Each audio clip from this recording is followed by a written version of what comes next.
The Lincoln L Series, also called the Lincoln Model L, is the first automobile that was produced by the Lincoln Motor Company.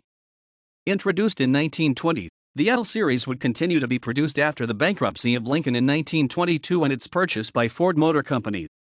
It was an alternative to various top-level luxury vehicles to include the Mercedes-Benz 630, Rolls-Royce Phantom, Packard, and Cadillac Type 61. It was replaced during 1930 by the Model K. Assembly of the L Series took place in Detroit, Michigan. After leaving the company over a dispute with William Durand over World War I production, Cadillac founder Henry Leland created the Lincoln Motor Company. The company produced Liberty V-12 aircraft engines as its only source of revenue. With the war finished, Leland decided to make the Lincoln Motor Car.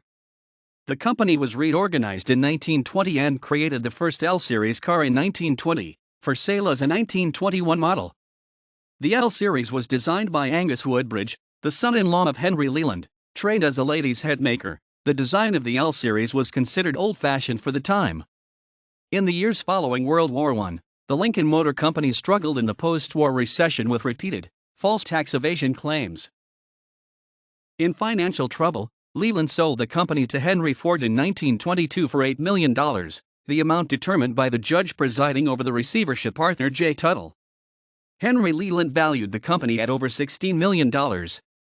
After a few months, the Lelands left the company because of Henry Ford's managerial style, and his son, Edsel Ford, designed a new body for the L Series. Edsel became president and Ernest C. Kanzler general manager. The L Series was a robust car. In the first year, hydraulic shock absorbers were added. Edsel and Kanzler implemented production economies, trimming manufacturing costs by about $1,000 per car. Aside from the extension of the wheelbase from 130 to 136 inches, the chassis of the Lincoln Model L saw few major changes. The 60-degree L-head V8 remained in production. The V8 used a novel approach for the piston connecting rods called fork and blade, which meant two connecting rods shared one bearing on the crankshaft, which allowed for a short crankshaft and a smaller overall engine size, while still displacing 357.8 cu in 5.9 L. The cylinders in both banks are also not offset from each other. For 1923, several new body styles were introduced for the Model L under the direction of Edsel, including 2- and 3-window four-door sedans, and a 4-passenger Phaeton. Other vehicles included a 2-passenger Roadster, and a $5,200 7-passenger touring sedan and limousine. A sedan, limousine, cabriolet, and town car were also offered by coach builders Fleetwood, Derham and Dietrich, and a second cabriolet was offered by coach builder Brunn. Vehicles built by these coach builders went for as much as $7,200. Despite the relatively niche market segment, Lincoln sales rose about 45% to produce 7,875 cars, and the company was operating at a profit by the end of 1923. In 1924, the L Series was given a newer look with such things as a nickel-plated radiator shell, while 1925 is identified by the absence of call lights. Front and rear bumpers became standard. The smallest L Series was the 2-door, 2-passenger Roadster. 1926 was basically the same except for some interior changes. In 1924, large touring sedans began to be used by police departments around the country. They were known as police flyers, which were equipped with 4-wheel brakes, 2 years before they were introduced on private sale vehicles. These specially equipped vehicles, with bulletproof windshields measuring 7/8 of an inch thick and spotlights mounted on the ends of the windshield, also came with an automatic windshield wiper for the driver and a hand-operated wiper for the front passenger. Police whistles were coupled to the exhaust system, and gun racks were also fitted to these vehicles. In 1927, the L Series got smaller wheels with 4-wheel standard mechanical brakes.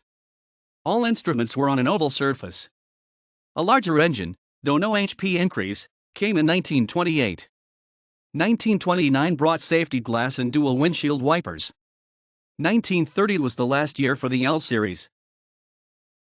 Lincoln contracted with dozens of coach builders during the 1920s and early 30s to create multiple custom-built vehicles, to include American, Anderson, Babcock, Holbrook, Judkins, Lamb, LeBaron, Locke, Murray, Towson, and Willoughby in the 1920s. Murphy, Rolston, and Waterhouse were added in the 1930s.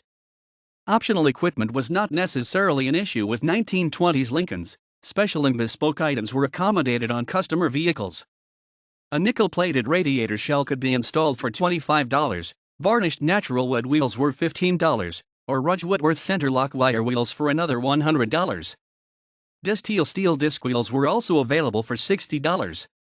Lincoln chose not to make yearly model changes, used as a marketing tool of the time, designed to lure new customers. Lincoln customers of the time were known to purchase more than one Lincoln with different bodywork, so changing the vehicle yearly was not done to accommodate their customer base. A 1924 Lincoln was featured in the first season of the classic CBS sitcom The Good Guys. In the 1986 comedy movie, The Money Pit, the house came with a 1929-30 Lincoln L-Series 4-door Sport Fade and is a part of the purchase. References